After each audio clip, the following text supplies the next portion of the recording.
Asia times में आपका स्वागत है। हमारे आज के पैनलिस्ट में विभूति नारायण जी हैं, डायरेक्टर जनरल ऑफ पुलिस। रह चुके हैं आप और आपकी कई किताबें आ चुकी हैं। हमारे साथ में सीनियर पत्रकार प्रदीप माथुर साहब हैं। हमारे साथ में पीयूष पंत जी हैं जो वरिष्ठ पत्रकार हैं। और आज हम चर्चा करेंगे, जो विषय है वो बहुत ही संगीन है कि कासगंज में एक बार फिर पुलिस दागदार हुई है इस सुसाइड को लेकर के, और उसकी कार्यशैली पर एक बार फिर सवालात खड़े हुए हैं। तो इसके पीछे एक सवाल बार बार ये होता रहा है कि क्या पुलिस इस तरह की घटनाओं के जरिए हिरासत में ली गई लोगों को उनका मृत्यु हो जाना, इसके पीछे पुलिस को छुपाना चाहती है या कोई खौफ पैदा करना चाहती है? इसके पीछे की असल में वजह क्या है? और इससे बेहतर कि हम विभूति नारायण जी से ये सवाल करें, कोई और बता नहीं सकता, क्योंकि आपका एक लंबा तजुर्बा है और आपने सब चीज़ें बहुत करीब से एक्सपीरियंस की है।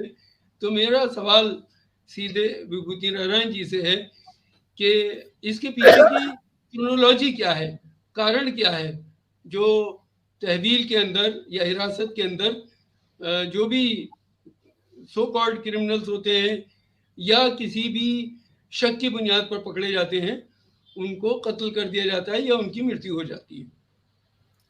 देखिए, कासगंज में जो कुछ हुआ, मैंने अखबारों में थोड़ा बहुत उसके बारे में पढ़ा। वो तो एक बहुत बड़ी बीमारी का छोटा सा लक्षण है। अगर ये आत्महत्या है तब भी दुखद है, क्योंकि पुलिस की कस्टडी में था व्यक्ति, और अगर उसको थर्ड डिग्री से मार दिया गया और फिर आत्महत्या दिखाने की कोशिश की, तब तो और भी खतरनाक है, खौफनाक है। ये एक बहुत बड़ी पुरानी बीमारी और गहरे जड़ जमाई हुई बीमारी है, जिसका दुर्भाग्य से पिछले 3-4 सालों में उत्तर प्रदेश में हमें और भी बुरा एक स्वरूप दिखाई दे रहा है। क्योंकि पिछले 3-4 सालों से उत्तर प्रदेश पुलिस को लगातार थर्ड डिग्री के लिए एक तरह से प्रेरित किया जा रहा है। बहुत सारे लोग मारे गए हैं पुलिस मुठभेड़ों में, और जिसमें से बहुत सारी मुठभेड़ें संदिग्ध हैं। मैं 2-2.5 साल के अगर सिर्फ आंकड़े आपके सामने रखूं, तो आप पाएंगे कि कई 100 लोगों को गिरफ्तार करने के पहले पैर में गोली मारी गई। एक ही जैसा पैटर्न है जो कई 100 मामलों में दिखाई देता है। तो ये एक तरह से राज्य पुलिस को एक क्रूर संस्था में परिवर्तित कर रहा है। ये तो एक बीमारी तो और पुरानी है। जाहिर है कि 1947 के बाद जब देश आज़ाद हुआ, तो पुलिस के चरित्र में कोई व्यापक या कोई जिसे आप कह सकते हैं बुनियादी परिवर्तन नहीं हुआ। लगभग उसी तरह की पुलिस चलने दी गई जो 1860 के दशक में जो कानून बने थे उनके आधार पर पुलिस खड़ी की गई थी। लगभग उसी तरह का चरित्र और उसी तरह का स्वभाव या उसी तरह का की कार्रवाइयों की आदि पुलिस बनी रही 1947 के बाद भी, और कोई बड़ा व्यापक सुधार नहीं हुआ, कोई बुनियादी सुधार नहीं हुआ। तो ये जो कासगंज में हुआ, ये तो एक तरह से उसी का आप एक प्रतिफलन कह सकते हैं। अगर ये आत्महत्या भी है, हालांकि जो तथ्य बताए जा रहे हैं उसके बारे में संदेह पैदा हो रहा है, लेकिन अगर आत्महत्या है तब भी पुलिस के लिए एक ये शर्मनाक बात है। पुलिस की हिरासत में व्यक्ति था, उसने आत्महत्या कैसे की, और अगर थर्ड डिग्री की वजह से वो मरा है तब तो और भी ज्यादा शर्मनाक है। जी, एक चीज पिछले दिनों हमारे सामने आई, पीयूष गोयल जी आपने भी देखा होगा कि गोरखपुर में मनीष गुप्ता नाम के एक व्यापारी को, जी पीयूष जी मैं आपसे अर्ज कर रहा हूँ कि एक पिछले दिनों मनीष गुप्ता गोरखपुर में एक व्यापारी थे जिनको पुलिस की कस्टडी में उनकी मौत हुई और पीट पीट करके उनको मार दिया गया, जबकि बीच में उनके कई वीडियो वायरल हुए और लोगों ने उसको देखा। उनकी पत्नी ने जिस तरह से सोशल मीडिया पर गुहार लगाई।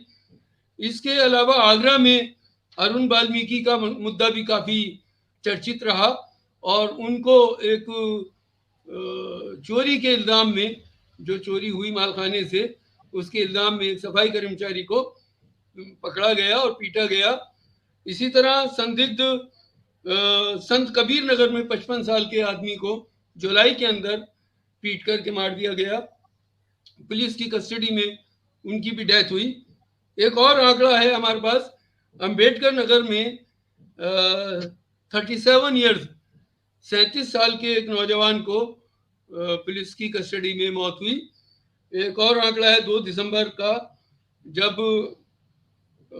उन्नाव के अंदर एक सब्जी फरोश लड़के को कोरोना की जो गाइडलाइन थी उस पर अमल कराने के लिए पकड़ा गया और उसमें पुलिस ने जो उसको 3rd डिग्री दिया या उससे जो भी मामला हुआ उसमें उसकी मौत हो गई। तो पीयूष पंत जी, आप इस पूरे मामले को, इस पूरे घटनाक्रम को उत्तर प्रदेश में जिस तरह चल रहा है, किस नजर से देखते हैं? देखिए किस तरह से ये तो पूरी, देखिए जिस तरह से उत्तर प्रदेश सबसे आगे है और ये एक अभी जो है सरकारी रिपोर्ट भी आई है जिसमें ये बताया गया है कि 2020-21 में जो देश में 1840 जो है कि कस्टोडियल डेथ्स हुई है उनमें उत्तर प्रदेश टॉप पे रहा है सबसे ज्यादा। और तो लगातार उत्तर प्रदेश में आप देखिए जब से योगी सरकार खासकर आई है 2017 से, तब से इस तरह की लगातार घटनाएं बढ़ती चली जा रही हैं। और ठोक दो जिस मुख्यमंत्री का यही खुलेआम ये मंत्र हो पुलिस के लिए, ठोक दो, तो आप समझ लीजिए उसका मॉरल कितना हाई हो जाएगा। और वो पुलिस जो लगातार, जैसे अभी राय साहब भी कह रहे थे कि भारतीय पुलिस चूंकि ब्रिटिश पुलिस के ही पैटर्न पे है और वो कोई उसमें कितना कोई पुलिस रिफॉर्म नहीं हुए तमाम कुछ कहने के बाद भी जो है, तो वो पहले अपनी पावर को किस तरह दुरुपयोग करती रही हमेशा से पुलिस। लेकिन हमने देखा है कि लगातार जो है जो एक आइडियोलॉजिकल इन्फ्लुएंस के तहत जो हमने देखा 2014 के बाद से और खासकर 2017 के बाद से उत्तर प्रदेश में जो है लगातार जो है वो पुलिस जो है को एक जो है कि मान लीजिए कानून और के नाम पे जो है कि उसको एक इस तरह से गुंडा टाइप का एक बना दिया गया है कि वो किसी को भी उठा ले और किसी को भी जो है कि वो अत्याचार करे और उसको जो है कि कोई भी तरीका दिखा दे। तो उत्तर प्रदेश में लगातार आप देखिए और हो क्या रहा है कि किस तरह से जो संस्थाएं हैं जो है वो प्रभावित हो रही हैं इस सरकार के प्रभाव से। कि अब आप देखिए मैं आपको बताऊं कि 2019 के बारे में ये जो आपका ये जो एनसीआरबी है उसने ये कहा कि 2019 में उत्तर प्रदेश सहित देश में जो है कोई भी कस्टोडियल डेथ नहीं हुई, जबकि पार्लियामेंट में ये जो है ये बताया कि आपके गृह मंत्री ने ये बताया, गृह मंत्रालय की तरफ से बताया गया कि 2019 में उत्तर प्रदेश में 3 पुलिस कस्टोडियल डेथ हुई हैं और 400 जुडिशियल डेथ्स हुई हैं। तो लगातार इतना ज्यादा जो है आंकड़ों के साथ भी जो है लुका छिपी का खेल खेला जा रहा है। और मुझे लगता है कि देखिए पूरी तरीके से कहीं न कहीं जो एक आइडियोलॉजिकल जो है प्रभाव है पूरा का पूरा। अब क्या हो रहा है देखिए, आपको अगर आप ध्यान दें तो लगातार किस तरह से मासूम लोगों को पकड़ा जाता है, युवाओं को। और पहले ये था यूपीए के टाइम में आतंकवाद के नाम पे काफी कुछ दलित और खासकर अल्पसंख्यक समुदाय के युवाओं को पकड़ लिया जाता था उनको। और अब क्या हो रहा है कि ये लव जिहाद के नाम पे, देखिए इसमें भी जो कारण अभी हुआ, जो ये कारण हुआ है आपका कासगंज वाला, अल्ताफ वाला, उसमें भी ये एक दिखाया गया है कि साहब वो तो एक हिंदू लड़की को भगा के ले गया था। ये फैक्ट कोई नहीं जानता क्या है, तो किस तरह से वहां पे उसको ले गए, उसके साथ टॉर्चर किया। और जो ये दिखाया जा रहा है कि साहब उसने आत्महत्या कर ली, तो पहले तो जो नल की टोंटी है जिस हाइट पे वो है, उससे क्या ये हो सकता है ऐसा वो एविडेंस। दूसरी बात ये है कि देखिए ज्यादातर पुलिस यही करती है कि वो या तो आत्महत्या केस दिखा देती है, टॉर्चर के मामले जबकि होते हैं उन्हें या तो बीमारी का बहाना करके, क्योंकि पुलिस क्या करती है कि ज्यादातर केसेस को जो है जो मरने के बाद भी अगर उसके अत्याचार से उसकी एट्रोसिटीज से जो मर जाते हैं लोग पुलिस चौकी में, उनको भी अस्पताल ले जाती है और वहां पर दिखा देती है कि डेथ वहां हुई और ये किसी बीमारी से या हार्ट अटैक से इस तरह से हो गया। तो ये इस तरह से पुलिस लगातार करती है, आंकड़ों को छिपाती है, उनके लिए उनके कारण देती है, बीमारी या कोई जो है कि आत्महत्या, इस तरह के बहाने आज से नहीं बहुत समय से पहले से कर रही है। लेकिन उत्तर प्रदेश में लगातार ये बढ़ रहा है, क्योंकि देखिए ये साफ साफ एक ध्रुवीकरण हो रहा है और खासकर अपराध का भी ध्रुवीकरण किया जा रहा है। या तो दलित है उनके निशाने पे, आगरा में जैसे दलित है जबकि पुलिस का सारा खेल था, चोरी की थी पुलिस ने करवाई थी, फंसा दिया उस बेचारे दलित युवक को और उसको मार डाला।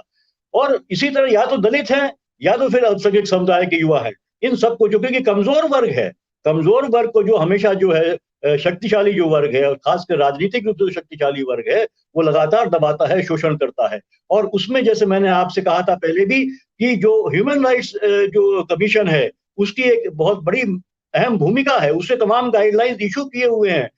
इवन जो सुप्रीम कोर्ट ने गाइडलाइंस वेस्ट बंगाल वर्सेस जो एक केस था जो आपका क्या नाम आया था सुप्रीम कोर्ट का, डीके बसु वर्सेस वेस्ट बंगाल 1997 में, उसमें कहा है कि बकायदा जो है कि डॉक्यूमेंटेशन करना होगा, जो आपने अरेस्ट को दिखाना पड़ेगा आपको, उसको जो है एक जो जिसको आप पकड़ के ले जा रहे हैं उसकी डॉक्टर चेकिंग होगी कि उसको कोई इंजरी अभी तो नहीं है, बाद में कौन सी हो गई, किससे बढ़ गई, ताकि ये प्रूव हो सके कि पुलिस ने उसके साथ किया। आपको जो है मजिस्ट्रेट के सामने 24 घंटे में पेश करना होगा। तमाम गाइडलाइंस है एनएचआरसी की, सुप्रीम कोर्ट ने ये कहा है, लेकिन कहीं पे भी ये जो है फॉलो नहीं होता है, क्योंकि मकसद कुछ और होता है। मकसद होता है अपने नंबर बढ़ाना। देखिए आप इसी तरह देखिए जिस तरह से एनकाउंटर किया जाता है उसमें भी क्या होता है, यही होता है कि पुलिस अपने नंबर बढ़ाती है, अपने प्रमोशन लेती है और मारे जाते हैं, इनोसेंट मारे जाते हैं। अब एक नया और एक पेच देखिए आप, क्या हो गया अभी हमने देखा, ये भी इसके केस में भी, अल्ताफ के केस में भी, कि अभी उसके आया था पिताजी की तरफ से ये एक लेटर हमको दिखाई दे रहा था मीडिया में कि साहब को हमारी कोई शिकायत नहीं ये है और एक सेटलमेंट हो गया है, उसको नौकरी घर के वाले किसको मिलेगी, इतने लाख जो है मुआवजा मिलेगा। ये मुआवजे वाली एक बात और आ गई है कि सरकार जो है अपनी जो है कारगुजारियों को, अपनी नापाक कारगुजारियों को जो है वो इस तरह से अब छिपाने लगी है या सेटल करने लगी है ताकि उसको दोषी न ठहराया जाए, और दोषी अफसरों को जो है, जो पुलिसकर्मी है, उनको कटघरे में न खड़ा किया जाए, तो वो एक सेटलमेंट करके जो है एक मुआवजा और सरकारी नौकरी का ये लालच दे देती है।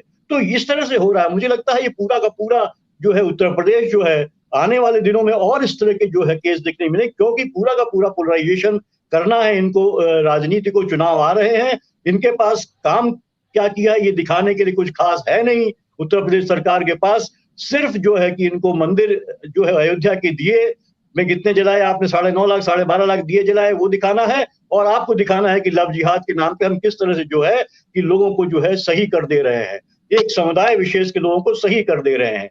यही एक है पूरा का पूरा ध्रुवीकरण करना पूरा मकसद है। और उसमें जो है मुझे लगता है कि जो डेमोक्रेटिक इंस्टीट्यूशंस हैं, जो मीडिया है, जो एनएचआरसी है, जो कोर्ट्स है, उनकी एक बहुत बड़ी भूमिका हो जाती है कि उनको संज्ञान में लेके कड़ी से कड़ी कार्रवाई करने के आदेश देने चाहिए और सरकारों को एक अकाउंटेबिलिटी के लिए कटघरे में खड़ा करना चाहिए। जी, तो मैं चलूंगा प्रदीप कुमार माथुर जी के पास में। और प्रदीप जी, एक डेटा मेरे पास है जो पार्लियामेंट में डेटा दिए गए थे। 3 साल के दरमियान पूरे मुल्क में 348 कस्टोडियन डेथ्स हुई हैं, पुलिस की हिरासत में डेथ्स हुई हैं, और 1189 इतने मामले पुलिस के जरिए टॉर्चर्स के हैं। शायद प्रदीप जी का हमसे कनेक्शन टूट गया है, तो मैं विभूति नारायण जी के पास ही चलूंगा, फिर से उन्हीं से सवाल कर लेते हैं। तो इतने मामले 1189 मामले आए हैं जो टॉर्चर्स के हैं, और ये पार्लियामेंट में एक सवाल के जवाब में स्टेट होम मिनिस्टर ने कहा था, ये डेटा दिए थे। तो क्या वजह है कि इतनी सारी चीज़ें होने के बावजूद इस पर अंकुश लगता दिखाई नहीं दे रहा, और पर्टिकुलर एक कम्युनिटी को, दलितों को, या जैसे पीयूष जी ने कहा कमज़ोर वर्ग को निशाना बनाया जाता है। क्या वजह है कि इसमें कोई कमी नहीं आ रही है? देखिए, वजह तो बहुत साफ है। ये पुलिस एक खास, जो आज पुलिस हमारे यहाँ एक संस्था के तौर पे मौजूद है, वो एक खास मकसद से बनाई गई थी। 1860, जैसे मैंने आपसे पहले अर्ज किया कि 1860 के दशक में कुछ कानून बने, उन कानूनों के आधार पर एक आधुनिक संस्था के तौर पे पुलिस बनी, और 80-90 साल तक इस पुलिस ने बखूबी अपना काम अंजाम दिया। इसका मकसद था, जो ब्रिटिश उपनिवेश यहाँ था, तो अपने औपनिवेशिक शासकों की मदद करना, उनकी हिफाजत करना, उनके शासन को बरकरार रखना। तो उसमें ये पुलिस खूब कामयाब रही। सवाल ये उठता है कि 1947 में जब देश आज़ाद हुआ, हमारे नए हाकिम आए, तो उन्होंने क्यों नहीं इसके चरित्र में कोई बदलाव लाया। मुझे कई बार लगता है कि उनको भी यही पुलिस सूट करती थी, बावजूद इसके कि ज़्यादातर लोग जो हमारे नए हाकिम थे ज्यादातर वो पुलिस के हाथों, पुलिस के अन्याय के शिकार रह चुके थे। उनके साथ ज्यादतियां हुई थी, उनके साथ जुल्म हुए थे, उन्हें जबरदस्ती जेलों में बंद किया गया था, 3rd डिग्री का वास्ता उनसे पड़ा था। इसके बाद भी उन्होंने क्यों नहीं इसमें बदलाव किया? मैं समझता हूँ कि उनको भी इसी तरह की पुलिस सूट कर रही थी और उन्होंने उसे जारी रखा। सरकारें अक्सर पुलिस मॉडर्नाइजेशन की बात करती हैं, पुलिस आधुनिकीकरण की बात करती हैं। तो मैं तो 35-37 साल जब आईपीएस में था तो मैंने देखा कि पुलिस आधुनिकीकरण का एक ही अर्थ होता है, पुलिस को ज्यादा बेहतर हथियार दे दीजिए, पुलिस को ज्यादा तेज रफ्तार वाली गाड़ियां दे दीजिए, ज्यादा अच्छे कम्युनिकेशन इक्विपमेंट दे दीजिए, कुछ उनके रहने के लिए मकान बना दीजिए। तो इससे तो पुलिस का आधुनिकीकरण नहीं होगा। पुलिस के आधुनिकीकरण के लिए जरूरी था कि पुलिस का जो सोचने का तरीका था, पुलिस की जो मानसिकता थी, जो चाल थी पुलिस की, जो चरित्र था पुलिस का, उसमें बुनियादी सुधार लाए जाए। उसमें कोई सुधार लाए नहीं गए। ये अब आप ये वाला जो चूंकि समय जो भारत में इस समय चल रहा है उसमें एक खास तरह का सांप्रदायिक विद्वेष भी है। तो ये सांप्रदायिक विद्वेष तो पुलिस के चरित्र में आजादी के बाद से दिखाई देता है। इसमें कोई परिवर्तन सिर्फ ये हुआ है कि अब सरकार भी कई बार बड़ी बेशर्मी के साथ इसका समर्थन करती हुई दिखाई दे रही है।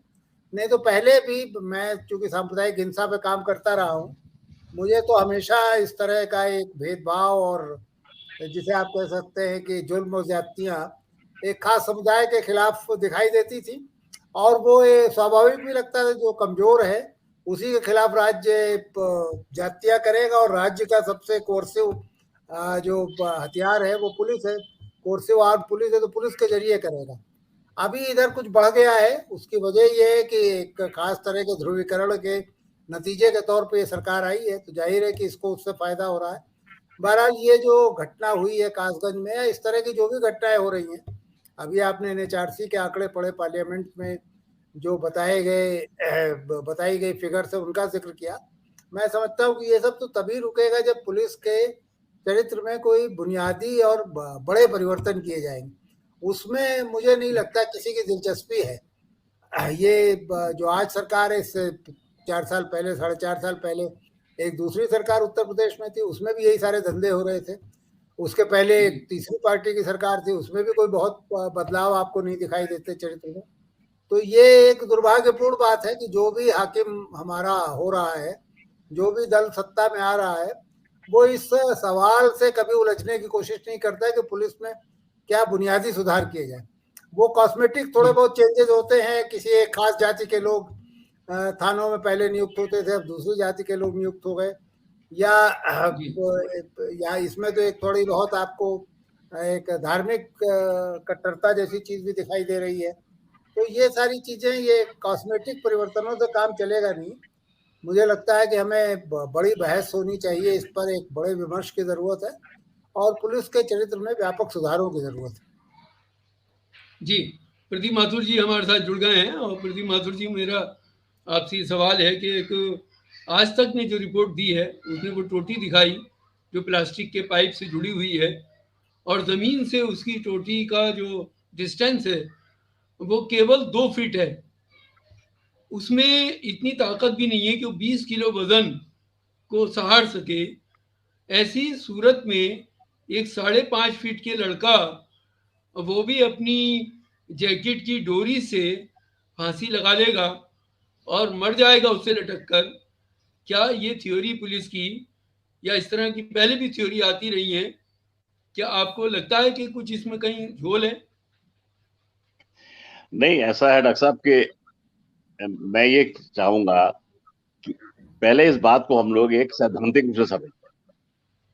जो भी शासन, जिस भी शासन की प्रवृत्ति अधिनायकवाद की होगी या न्यो फासिज्म की होगी, वो अथॉरिटी अपनी ब्यूरोक्रेसी पे ज्यादा डिपेंड करेगा। और जब वो ब्यूरोक्रेसी पे डिपेंड करने लगेगा, वो खासतौर पर पुलिस करने लगेगा, तो उसको एक खास तरह का एक एनकरेजमेंट मिल जाएगा जो भी कहा जाए। साथ साथ ये भी है कि जो भी पूरी जो लिबरल डेमोक्रेटिक ओपिनियन है उसको क्रश किया जा रहा है। अब कोई इस तरह का प्रेशर भी नहीं है पुलिस के ऊपर कि भाई कुछ ऐसा करो तो क्या है, उन्हें मालूम है कुछ भी करेंगे, हमें कोई ऊपर से कुछ कहने वाला नहीं है। आज हमें यह समझना चाहिए कि उत्तर प्रदेश में 250 से ज्यादा पत्रकार जो हैं जेलों में। जी किसी भी बात पे आप कुछ कहिए, आपको किसी भी कानून के अंतर्गत अंदर किया जा सकता है। तो अब सवाल ये है कि कोई भी किसी तरह की भी एक अपोजिशन व्यू पॉइंट है या लिबरल बात है, उस पे कोई अंकुश है ही नहीं, उसके लिए कोई स्कोप ही नहीं है। मेरा मतलब जब स्कोप नहीं है तो पुलिस के ऊपर भी अंकुश ही नहीं है। अगर हम इस बात को सैद्धांतिक समझ लें, पुलिस किसी को मार के रात को उसको जलवा भी सकती है, उसका शव कुछ भी कर सकती है। तो अगर ये कर ले तो फिर ये बातें छोटी मोटी रह जाती है कि टोटी कितने फीट पे थी, या वो लटका या नहीं लटका, ये तो बड़ा माइनर सा मैटर है। तो हमारी राय में इस बात का कोई डिस्कस करने से हमें कोई फायदा नहीं होगा कि वो टोटी 2 फीट ऊपर थी या 6 फीट ऊपर थी या 8 फीट ऊपर थी। प्रश्न ये है कि पुलिस को आपने फ्री हैंड दे दिया है, उसको कह दिया आप जो चाहे करें, हमारे जो ओपोनेंट्स हैं उनका कोई मतलब नहीं है, कोई डेमोक्रेसी में कोई दूसरी आपको अब आवाज नहीं सुननी है, और इसके बाद ऐसा होता ही रहेगा। मतलब ये सब, अब दुर्भाग्य की बात यह है कि पुलिस की जो एट्रोसिटीज हैं और जो उसका अप्रोच है इस तरह का, उसको आप अच्छा शासन समझते हैं। आप समझते हैं कि बड़ी फर्म गवर्नमेंट है हमारी और सब है, ये सब है। तो जो बेसिक प्रॉब्लम है वो तो एक पूरे एटमोस्फियर और लिबरलिज्म की कमी है। तो इसको अगर आप समझ लें तो ठीक है। अच्छा, जहां तक राय साहब पुलिस के वरिष्ठ अधिकारी हैं, विद्वान हैं, चिंतक हैं, राय साहब का कहना बिल्कुल ठीक है, पुलिस के चेहरे में फर्क नहीं हुआ। लेकिन ऐसा है कि पुलिस में कुछ लोग जो थे कुछ अटेम्प्ट कर रहे थे पुलिस की मनोवृत्ति चेंज की जाए। पुलिस की ट्रेनिंग हो रही थी, मैं भी उस ट्रेनिंग का पार्ट था, कम्युनिकेशन, क्योंकि मैंने तमाम क्लासेस लिए पुलिस के। तो वो जो एक्सरसाइज थी पुलिस को ह्यूमनाइज करने की या उनको पुरानी मनोवृत्ति दूर करने की, वो भी खत्म हो गई है, और सारा जो प्रयास है वो दूसरे डायरेक्शन में चला गया है। तो ऐसे उसमें ऐसी बातें जो है उससे किसी को कोई आश्चर्य नहीं होना चाहिए। जी, तो मेरा तो ये मानना है। माथुर साहब जी, तो मेरे पास में एक और डेटा है। 2 दिसंबर 2020 में सुप्रीम कोर्ट ने एक गाइडलाइन इसी तरह के मामले में जारी की थी, और उसने ये आदेश दिया था सुप्रीम कोर्ट ने कि तमाम थानों में जो भी जांच एजेंसियां हैं उनके तमाम दफ्तरों में जहां जांच होती है उस जगह एंट्री और एग्जिट पॉइंट पर यहाँ सब सीसीटीवी कैमरे लगाए जाएं, और वो नाइट विजन वाले लगाए जाएं। एसएचओ के कमरे में होना चाहिए, बाथरूम के अंदर और बाहर होना चाहिए। इस तरह की तमाम गाइडलाइन जारी की थी, लेकिन उस पर किसी भी स्टेट गवर्नमेंट ने तवज्जो नहीं दी। पीयूष जी, आप इस बारे में क्या सोचते हैं कि इसके पीछे इन लोगों का मकसद क्या है? नहीं, देखिए, वही बात है जो अभी बातचीत हम लोग की बातचीत में सामने आ रही है। जैसे आपने कहा कि ये 2020 की बात बताई सुप्रीम कोर्ट की, मैंने इससे पहले आपको बताया था कि 1997 में सुप्रीम कोर्ट ने जो है डीके बसु वर्सेस वेस्ट बंगाल वाले केस में तमाम गाइडलाइंस और बताई थी। ये तो आप चूंकि अब तो कैमरे लगने लगे इसलिए उसको माना।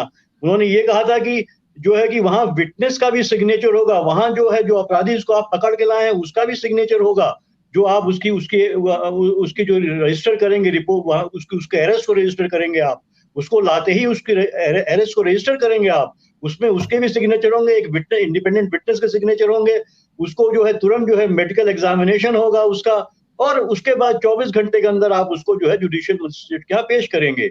लेकिन ये सारी गाइडलाइंस तो बहुत सी बनी हुई है, एनएचआरसी की भी गाइडलाइंस है कि उनको पेश करने के लिए, लेकिन होता नहीं है। क्योंकि जैसा अभी हम लोग बातचीत कर रहे थे, खासकर विभूति नारायण राय जी भी बता रहे थे कि देखिए वो मास्टर्स को सर्व करने के लिए पुलिस बनाई गई थी और उसमें कोई परिवर्तन नहीं आया है। अब क्योंकि कोई वो चाहता नहीं, क्योंकि अपने इस्तेमाल में यूज करते हैं। आपको याद होगा जो एमएलए जो भाजपा के थे जिन पे बलात्कार का केस था और जो मिनिस्टर भी रहे थे, वो किस तरह से उनको बचाया गया, तो उसके लिए पुलिस का इस्तेमाल करते हैं, पुलिस को से डिस्टॉर्ट कराई जाते हैं सारे रिकॉर्ड्स को। तो जब जो है कि जो सत्ता में बैठे लोग हैं वही अपने लोगों को बचाने के लिए पुलिस का दुरुपयोग करते हैं, तो निश्चित रूप से पुलिस और बोल्ड हो जाती है।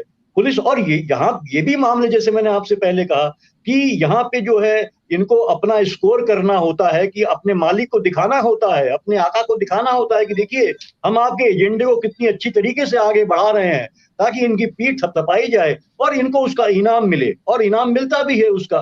तो निश्चित रूप से ऐसे ही मैंने कहा कि ज्यादातर एनकाउंटर जो होते हैं वो फर्जी इनकाउंटर होते हैं, और वो इसी मोटिव से किए जाते हैं। तो ये तमाम, चूंकि इसमें वेस्टेड इंटरेस्ट है, जो सत्ता में बैठे लोग हैं उनका, ब्यूरोक्रेट्स का अपना, तो ये सब मिलके जो है ये चीजें होती है कि इस तरह से जो इनोसेंट होता है, जो जो जो कमजोर होता है, जो गरीब होता है, वो किसी भी जाति का हो सकता है, किसी भी धर्म का हो सकता है, लेकिन ज्यादातर चूंकि अल्पसंख्यक कम संख्या में है, निश्चित रूप से कमजोर है, दलित कमजोर हैं, तो उनके साथ इस तरह की चीजें होती है। और साथ साथ ये मैसेज देना होता है, खासकर ये रजीम जो इस समय हम देख रहे हैं देश में, और खासकर उत्तर प्रदेश में, जिसका एक एजेंडा, खास एजेंडा है, जो एक नागपुर से के इशारे पे चल रहा है। तो वो एजेंडा इनको स्थापित करने के लिए, उसको इम्प्लीमेंट करने के लिए सीधे सीधे हर कदम इनका वही होता है, वही मैसेज देने का होता है। तो इसलिए हम देखेंगे कि ज्यादा से ज्यादा जो है इस तरह की घटनाएं हमको दिखाई देंगी उसमें। पीयू जी एक बात और जोड़ना चाहता हूँ कि 2 मार्च को फिर दोबारा सुनवाई हुई, और उस 2 मार्च को सुप्रीम कोर्ट ने तुषार मेहता से मालूम किया, जो सॉलिसिटर जनरल है, कि आपने इसमें क्या कार्रवाई की, और स्टेट्स में कितनी स्टेट्स में कैमरे लगाए गए, नाइट विजन वाले, और रिकॉर्डिंग का क्या इंतजाम किया, जिनमें तमाम स्टेट ने हलफनामे दाखिल किए। उत्तर प्रदेश गवर्नमेंट ने जो हलफनामा दिया उसमें उसने कहा कि हमको 3 साल का समय चाहिए। इस पर सुप्रीम कोर्ट ने बहुत नाराजगी जाहिर की और कहा कि जल्द से जल्द इस काम को पूरा किया जाना चाहिए। तो इस बात को आप कैसे देखते हैं?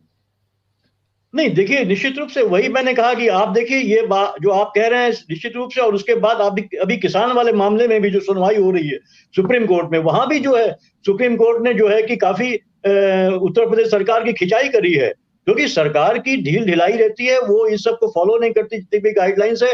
तो उसमें जैसे मैंने आपसे पहले भी कहा था कि जो मीडिया और न्यायपालिका की एक अहम भूमिका हो जाती है, यही तो एक ऐसे स्तंभ हैं जो है कि ये सरकार जो भी इस तरह का दुरुपयोग करती है अपनी पावर का, या जो पुलिस जो जिस तरह का अत्याचार करती है। मुझे याद है आज भी जब हम लोग थे, काफी एक्टिव थे, और जिस तरह से यही शुरू में थे मीडिया, जो पत्रकारिता के करियर में, तो जिस तरह रिपोर्टिंग होती थी, बहुत एक किसी भी आपराधिक घटना का बहुत बड़ा प्रभाव पड़ता था पुलिस के ऊपर, और पुलिस वाले डरते थे पत्रकारों से, और लगातार वो चाहते थे कि इस तरह की रिपोर्ट न छपे, और वो एक्शन इवन पत्रकार की रिपोर्ट के आधार पे एक्शन हो जाया करता था। लेकिन आज स्थितियां बदल गई हैं, अब मीडिया क्या वो महत्व नहीं रह गया, क्योंकि वो उसके लिए मीडिया ही जिम्मेदार है, मैं तो कहूंगा, लेकिन वो नहीं रह गया महत्व। तो इसलिए जो है कि अब वो डर जो है, वो जो दबाव बनता था मीडिया के द्वारा, वो अब रहा नहीं है। इसी तरह जो है कि आप देखिए जुडिशरी हमने देखा पिछले कुछ सालों में जो है, दशक 1.5 दशक में जिस तरह से उसका राजनीतिकरण होता चला गया है, वो भी प्रभावित होती चली जा रही है। जो निचली अदालतें तो पूरी तरीके से प्रभावित रहती हैं, और जो यहाँ तक कि उच्च अदालतें जो है, उच्चतम अदालतें भी हमने पिछले देखा कुछ सालों में जिस तरह के जजमेंट जो आए हैं, वो कहीं ना कहीं ऐसा लगता है कि वो कहीं ना कहीं प्रभावित रहे हैं। क्योंकि जिस तरह से इनाम दी, उसके बाद इनाम दिए गए, इनाम लिए गए, जिस तरह से पद दिए गए और पद स्वीकार किए गए, जिस तरह से, वो साफ लगता है कहीं ना कहीं जुडिशरी को भी प्रभावित करने की कोशिश की गई है। तो इन सब के चलते जो मैकेनिज्म ऑलरेडी है डेमोक्रेटिक सेटअप में, जो मैकेनिज्म है, अगर वो मैकेनिज्म अपना काम नहीं करेगा, जो अकाउंटेबिलिटी तय नहीं होगी सिस्टम में, तब तक जो है देखिए इस तरह घटनाएं बढ़ती रहेंगी। और अभी धीरे धीरे हम देख रहे हैं टेंडेंसी पैदा हो रही है कि आप धीरे धीरे इंस्टीट्यूशंस को कमजोर करते चले जाओ, और जो है अकाउंटेबिलिटी को आप का कोई मतलब ही नहीं रह गया है, जिसके जो मन में आया वो कर रहा है, क्योंकि आका खुश है तो सब कुछ ठीक है, आप कुछ भी करते रहो, सब कुछ चलता रहेगा यहाँ पे। तो मुझे लगता है कोर्ट के लिए, इसलिए जो आपने बात कही, निश्चित रूप से सुप्रीम कोर्ट के लिए बहुत जरूरी है, क्योंकि एक अंतिम उम्मीद सुप्रीम कोर्ट ही है इस देश में, और वो हमेशा से रहा है, यही क्यों हर देश में रहा है। आप देखिए, अभी आप फ्रांस में देख लीजिए, यहाँ तक कि पाकिस्तान तक में जो है सुप्रीम कोर्ट ने वहां के प्रधानमंत्रियों तक को जेल भेज दिया है वहां पे। तो सुप्रीम कोर्ट की वो ताकत होती है, अगर सुप्रीम कोर्ट जो है अडिग है और अपना काम निभा रहा है ठीक ईमानदारी से, तो निश्चित रूप से जो है कि इस तरह के जो दुरुपयोग हो रहे हैं, सत्ता का दुरुपयोग, पावर का दुरुपयोग, चाहे किसी के द्वारा, चाहे वो नेताओं मंत्रियों द्वारा, सरकार के मंत्रियों द्वारा, चाहे वो ब्यूरोक्रेसी के द्वारा, वो सिर्फ एक जुडिशियल और मीडिया अगर विजिलेंट है, मीडिया जो है कि आप देखिए बिल्कुल अपने अपने को किसी दबाव में नहीं रखता है, किसी पक्षधर नहीं बनता है वो। एक सवाल राय साहब से ले लें जरा।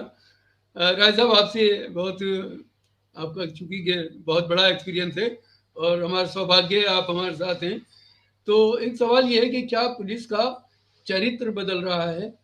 क्योंकि पुलिस का जो काम था, हम देख रहे हैं कि पुलिस उस काम से हटकर पैसे वसूलना और यहाँ तक कि थानों की बोली लगती है अपॉइंटमेंट के लिए, इसी तरह सियासत को साधने का, राजनीति को साधने का काम करती है पुलिस नेताओं के पक्ष में।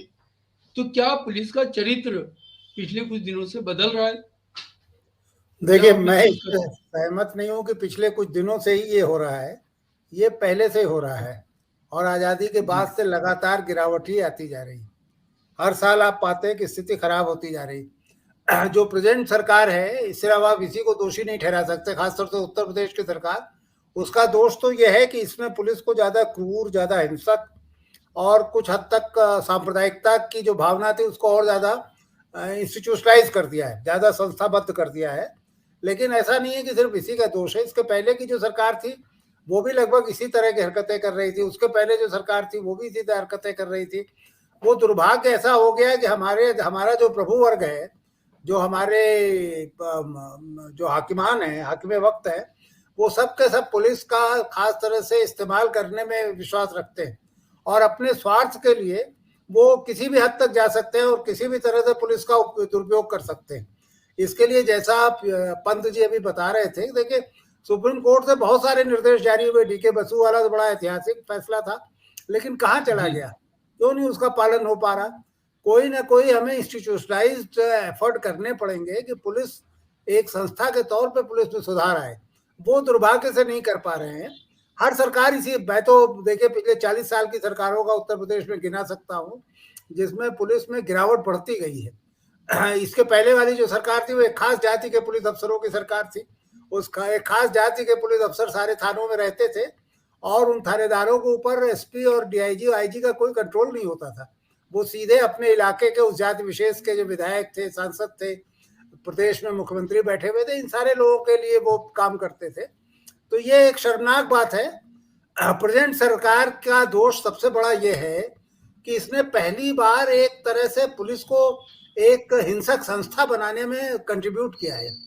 पहले की सरकारें जो उसे जातिवादी बनाती थी, भ्रष्ट बनाती थी, उनसे गलत सलत काम कराती थी, लेकिन वो थोड़ा बहुत जो पुलिस की हिंसा थी उसको एक सामाजिक रूप से उसको स्वीकार करने में, उसकी जिम्मेदारी लेने में थोड़ा शर्माती थी। ये वो नहीं कर रहे हैं। तो ये एक थोड़ा ज्यादा, जैसे गोरखपुर वाला एक कांड अभी जिक्र हुआ है उसका, आप बताइए, एक सिपाही साल 1.5 साल के अंदर वो लोगों को मारते मारते इंस्पेक्टर हो गया। हर हत्या के बाद उसको इनाम मिल रहा था और उसको आउट ऑफ टर्न प्रमोशन मिल रहे थे, उसके अमलनामे में प्रविष्टियां हो रही थी और वो इंस्पेक्टर हो गया। इंस्पेक्टर होके वो इतना मनबड़ हो गया कि वो जाकर के एक व्यापारी को, जो सत्ता पार्टी का सदस्य था और जिसने मरने के पहले आखिरी फोन भी सत्ता पार्टी के ही पदाधिकारी को किया है, उसको भी मार डाला उसने। तो ये तो जब आप हिंसक बनाएंगे तो उसकी परिणति जो है वो यही होगी। तो ये सरकारों को क्या ये खौफ पैदा करने के लिए या लोगों से वसूली बढ़ाने के लिए ऐसा किया जाता है? नहीं, देखिए, सरकार जब ये करती है तो सरकार की मंशा तो नहीं होगी कि आप वसूली करिए, लेकिन जिनको आप हिंसक बना रहे हैं वो आपके कहने पर किसी अपराधी को मार रहे हैं तो वो अपने दुश्मनों को क्यों नहीं मारेंगे या पैसा लेके लोगों को क्यों नहीं मारेंगे? आप बंबई तो इसका सबसे बड़ा उदाहरण है, जहाँ एनकाउंटर स्पेशलिस्ट की एक फौज तैयार होती है और उनके जो एनकाउंटर स्पेशलिस्ट हैं उनकी संपत्तियां कई 100 करोड़ रुपए में होती हैं। उत्तर प्रदेश में भी मैं तो सिर्फ इतना कह रहा हूँ कि जिस थानेदार ने सबसे ज्यादा एनकाउंटर किए हों, आप सिर्फ उसकी संपत्ति की जांच करा लीजिए या उसके पिछले 2 एनकाउंटरों की जांच करा लीजिए, आपको पता चलेगा। आप ये सरकारों को इसे सोच करके कांपना चाहिए कि वो एक हत्यारों की जमात तैयार कर रहे हैं और ये कल उनके ऊपर भी हाथ उठाएंगे, उठा ही रहे हैं। आपने गोरखपुर वाला मामला देखा जिसमें एक सत्ता पार्टी का आदमी मारा गया। तो अगर आप इतना मनबड़ कर देंगे, इतना मनबड़ू कर देंगे तो यही होगा। लेकिन मैं इससे सहमत नहीं हूं कि ये अभी कोई 4 साल से हो रहा है। ये पिछले 40 सालों का मैं आपको इतिहास बता सकता हूं। जो सरकार आई है उसने पुलिस में जातिवाद बढ़ाया है, उसमें पुलिस में भ्रष्टाचारियों को संरक्षण दिया है, उसमें 3rd डिग्री करने वालों को इनाम दिया है, फर्जी एनकाउंटर करने वालों को आउट ऑफ टर्न प्रमोशन दिए हैं। तो ये तो एक पूरी संस्था को नष्ट करने में लगभग सभी लोग लगे रहे। ये प्रेजेंट सरकार के थोड़े और कंट्रीब्यूशन हैं जिनकी तरफ अभी पंत जी ने और माथुर साहब ने बढ़िया उनकी तरफ इशारा किया है। तो उसी में मैं थोड़ा बहुत जोड़ सकता हूँ कि वो एक दूसरे खतरनाक दिशा की तरफ भी ये पुलिस को ले गए हैं, लेकिन बाकी सारी बुराइयां तो इनका अपना कंट्रीब्यूशन नहीं है, ये पीछे का भी पाप है जो ये ढो रहे हैं। जी माथुर साहब, मेरा आपसे ये सवाल है कि जहाँ कासगंज में अभी सदर कोतवाली में ये वाकया हुआ है, वहाँ के बाथरूम में सीसीटीवी कैमरा लगा हुआ था, जिसकी फुटेज अभी तक सामने नहीं आई है और ना ही पोस्टमार्टम की रिपोर्ट सामने आई है। नहीं, तो एक क्या उससे बाथरूम में नहीं लगा होगा, मुझे लगता है कि गजाली साहब बाथरूम के अंदर तो सीसीटीवी कैमरा नहीं अंदर के नहीं है, लेकिन वो उसके उस पर है, गेट पर, बाहर गेट पर रहा, गेट पर है जी, जिससे कि ये पता लगे कि वो अकेला बाथरूम गया था, या जैसे कि पुलिस ने कहा कि वो बाथरूम गया और वहां जब बहुत देर नहीं आया तो फिर वो पाया कि मरा हुआ है। तो बाहर जो कैमरा था सीसीटीवी, उससे ये पता लग सकता है कि वो अकेला गया था या कुछ और लोग उसके साथ थे। तो माथुर साहब, क्या आप समझते हैं कि इससे कुछ चीजें पता लग पाएंगी, और क्या जो दोषी लोग हैं उनके खिलाफ कोई कार्रवाई की आप उम्मीद करते हैं? आप अपना वो कर लीजिए, जरा सा अनम्यूट कर लीजिए अपने आप को। जैसा अभी राय साहब ने बताया, जो मॉडर्नाइजेशन के नाम पे पुलिस में नई गाड़ियां आई, कम्युनिकेशन बेटर हुआ, नए हथियार आए और मनोवृत्ति नहीं बदली। इसी तरह से जो आप कैमरे लगा रहे हैं, ये विजिलेंस तो कर रहा है, लेकिन जो मूल प्रॉब्लम है, बेसिक प्रॉब्लम तो ये है कि पुलिस की एटीट्यूड बदलनी चाहिए। एटीट्यूड बदलने के बजाय, इम्प्रूव होने के बजाय और ह्यूमैनिटेरियन होने के बजाय और भी क्रूड हो गई है, हिंसक हो गई है। और इसके लिए हमें सीधे सीधे जो है क्या करना चाहिए, ये जो प्रेजेंट पॉलिटिकल कल्चर है इसको जिम्मेदार मानना। राय साहब का लंबा पुलिस का एक वो चीजों को एक बड़े लंबे पर्सपेक्टिव देख सकते हैं, लेकिन एक पत्रकार के रूप में मेरा ये मानना है कि पिछले 7 साल में जो पूरा जो एक समाज में जो एक लिबरल कॉज का जो लॉस हुआ है, उससे ये चीजें ज्यादा बढ़ गई है। अब अभी जैसे बता रहे थे, पहले अगर ऐसी बात हो जाती थी तो बड़ा आसान हो जाता था, पुलिस जो है पत्रकारों से डरती थी। आज ये हालत है कि पत्रकारों से 250 पत्रकार पुलिस से अंदर बंद कर रखे हैं, आपने विरोध के स्वर ही बंद कर दिए। सब सवाल ये है कि जब ऐसा होगा तो और बातें होगी। अब आप लाख स्क्रीन लगा लें, कुछ और कर लें, लेकिन स्क्रीन वगैरह तो तभी मदद करेंगे ना, जबकि एक फेयरनेस है सिस्टम में। जब सिस्टम में फेयरनेस ही नहीं है, कोई बात ही नहीं है, जब आपने पुलिस को पूरी तरह से छूट दे दी है, ऑर्डिनेंस बना दिया है, तो इन बातों का क्या मतलब रह जाता है? मेरी आपसे गुजारिश ये है कि जब आप डिबेट कर रहे हैं तो मूल मुद्दों पर जाइए। आप स्टांसेस है, ये एक सब्जेक्ट मैटर तो हो सकता है मूल मुद्दों को डिस्कस करने का, लेकिन मूल मुद्दों पे आप जाना बड़ा आवश्यक है। तो जब तक हम उनकी तरफ नहीं देखेंगे तब तक बात नहीं होगी। अब पूरी बात ऐसी हो रही है कि अब सारा जो है आप एक आपने इसको बर्बाद कर दिया, इसको तोड़ दिया, इसको जेल में डाल दिया। अब शुरुआत देखिए, आप शुरू करते हैं कि आप लड़की बात कर रहे हैं, तो आपको उस पर दिक्कत आपको हो रही है। वो कौन सा एक्ट है, वो आया था कि उस बात हो रही है, उसमें आपको दिक्कत हो रही है। उल्टे सीधे लव जिहाद की आप केसेस बना के बात कर रहे हैं। सवाल ये है कि आपका पूरा आप चाहते क्या है, कि क्या आपकी सोशल कल्चर क्या है, आप किस तरह का समाज बनाना चाहते हैं? समय बहुत कम है। कल को आप ये कह सकते हैं कि लड़कियां पर्दे में रहना, मैं आपसे सवाल ये कि तालिबानी को आप दिखा दो जी, इन बातों के बारे में सोचिए। मैं आपसे आखिरी टिप्पणी लेना चाहता हूं कि क्या इस मामले में कुछ चीजें आगे सामने आ सकती हैं? क्या दोषी लोगों के बारे में पता लग पाएगा, या जैसे पीछे की पूरी कहानियां हैं कि कोई आज तक ये मालूम नहीं हो सका कि उन मामलों में कौन दोषी था, और सस्पेंशन कोई इसका हल है क्या? नहीं देखिए, सस्पेंशन वगैरह तो इसलिए की जा रही है, इलेक्शन हो रहा है, इसी सारी बातें हो रही है, और इसमें मेरे लगता है कुछ चीजें सामने आने की है ही नहीं। मतलब अभी तो पता है कि भाई वो वहां गया, उसके साथ जाति की गई, और वो जैसे भी हेल्थ कुछ हो, वो डेथ हो गई, तो इसमें सामने क्यों बुराई किया जाता है? जो पुलिस ऑफिसर वहां थे उनको सस्पेंड कर दिया, तो मेरे ख्याल से वो भी दिखावा है। मतलब देखिए, अब और लोग काम करेंगे, बात होगी, इंक्वायरी होगी, तो ये सामने आएंगी, तो ये पॉसिबल है, उसमें कोई जी सच फर्क नहीं पड़ेगा।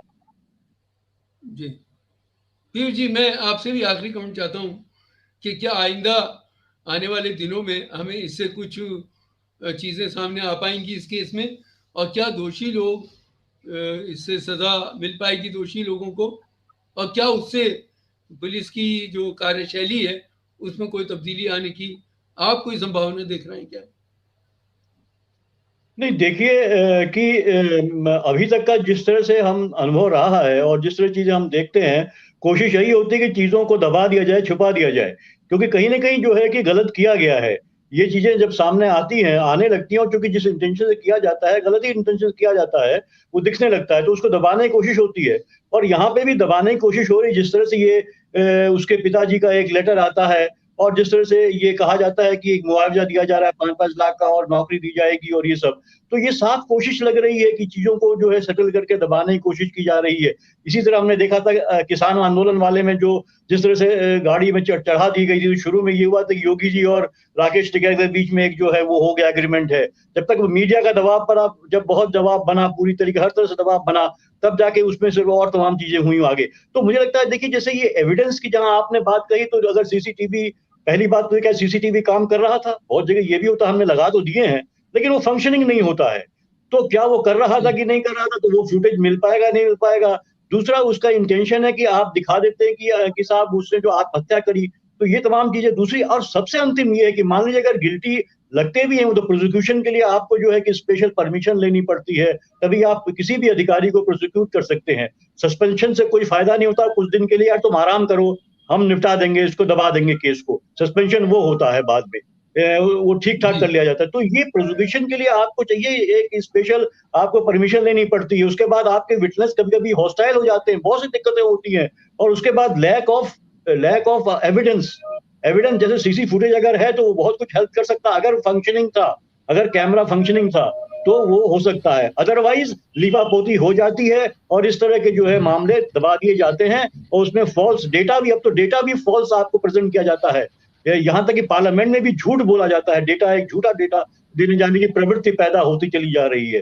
तो निश्चित रूप से मुझे नहीं लगता कि इससे बहुत उम्मीद है। हाँ, अगर मीडिया का दबाव बनेगा, जुडिशरी एक्शन लेगी, तब हो सकता है कि इसको अपने अंजाम तक पहुंचा सके, और उसके पिताजी को, या उसको व्यक्ति को, उस युवक को कहीं न्याय मिल सके, तभी ऐसा हो सकता है। नहीं तो मुझे लगता है ये सिस्टम जो है वो ऐसी चीजों को दबा देता है, बहुत आराम से दबा देता है। जी राय साहब, आखिरी टिप्पणी आपसे भी कि क्या आप कोई संभावना देख रहे हैं इस मामले में न्याय की, और क्या पुलिस की कार्यशैली में किसी तब्दीली की? देखिए, पुलिस की कार्यशैली में तो कोई बुनियादी तब्दीली नहीं आएगी, मुझे कोई विश्वास नहीं है। लेकिन न्याय की उम्मीद मुझे है। जो पंत जी कह रहे हैं बहुत सही कह रहे हैं। देखिए, आप पिछले 2-3 साल में देखिए, जो भी मामले हो रहे हैं, ये अच्छी बात है कि मीडिया बहुत एक्टिव हो गया है, और सारी छिपाने की सारी कोशिशों के बावजूद चीजें छन छन के बाहर आ जा रही हैं, और कार्रवाई हो रही है। इसमें भी अगर वो सीसीटीवी कैमरा नहीं काम कर रहा होगा तो क्यों नहीं काम कर रहा होगा, काम कर रहा होगा तो उसके फुटेजेस कहाँ गए, ये सारी चीजें आ जाएंगी। मीडिया का इस तरह का दबाव बना रहना चाहिए। लेकिन पुलिस में कोई व्यापक सुधार होगा, इसकी मुझे उम्मीद नहीं है। ये मामला खत्म हो जाएगा, फिर 2-3 महीने बाद हम किसी और मामले को डिस्कस कर रहे होंगे। चलिए, तमाम मेहमानों का बहुत शुक्रिया हमारे साथ जुड़ने के लिए। अभी हमको यहीं पर इस प्रोग्राम को ख़त्म करना पड़ेगा। बहुत बहुत धन्यवाद आप तमाम लोगों का। नमस्कार।